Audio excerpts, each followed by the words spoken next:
এখানে log in করার পর আমরা যাব প্রোফাইলে। প্রোফাইলে যাওয়ার পর এই যে এরকম about me, portfolio, trading history, profitability chart, notification, security আছে আর ভেরিফিকেশান আছে। ভেরিফিকেশানে তো এখানে অন অ্যাপ্রুভাল আছে, প্রোফেশনালস অন অ্যাপ্রুভাল, এই দুটো ভেরিফিকেশান হয়ে গেলে আমরা সিকিউরিটিতে এখন যেতে পারি। সিকিউরিটি, এই সিকিউরিটিতে যাওয়ার পর সিকিউরিটি এখানে পাসওয়ার্ড তুই তো চেঞ্জ করবি। এখন চেঞ্জ করার প্রয়োজন নাই, আমার কাজ শেষ হলে তারপরে চেঞ্জ, এখন না। তারপর এখানে গুগল অথেন্টিকেটর, এই তোর অন্য একটা ইমেলে গুগল অথেন্টিকেটরটা অ্যাক্টিভ করবি।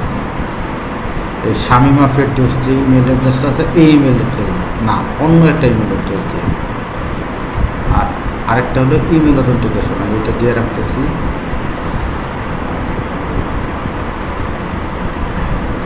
এটা কোড গেছে, এই কোডটা এখন দিবি।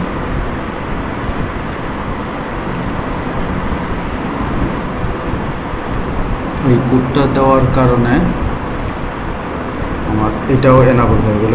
এখন আমার লগ ইন করতে গেলে পাসওয়ার্ড লাগবে আর ইমেইলে কোড যাবে, এই দুটো জিনিস লাগবে। এখন গুগল অথেন্টিকেটরটা এইভাবে তুই চালু করবি। এটা তো এখন এখানে চালু করা যাবে না, অন্য ইমেল দিয়ে চালু করবি কিন্তু। তাহলে যে কোনো সময় লগ ইন করতে গেলে পাসওয়ার্ড লাগবে, গুগল অথেন্টিকেটর লাগবে আর ইমেল অথেন্টিকেটর লাগবে। আর SMS-টা দেওয়া যায় আবার না দিলেও চলে, এটা দিলে আবার বেশি জটিল হয়ে যায়, অনেকগুলা পেরা যায়, অনেক সময় SMS আসে না, এই একটা ঝামেলা।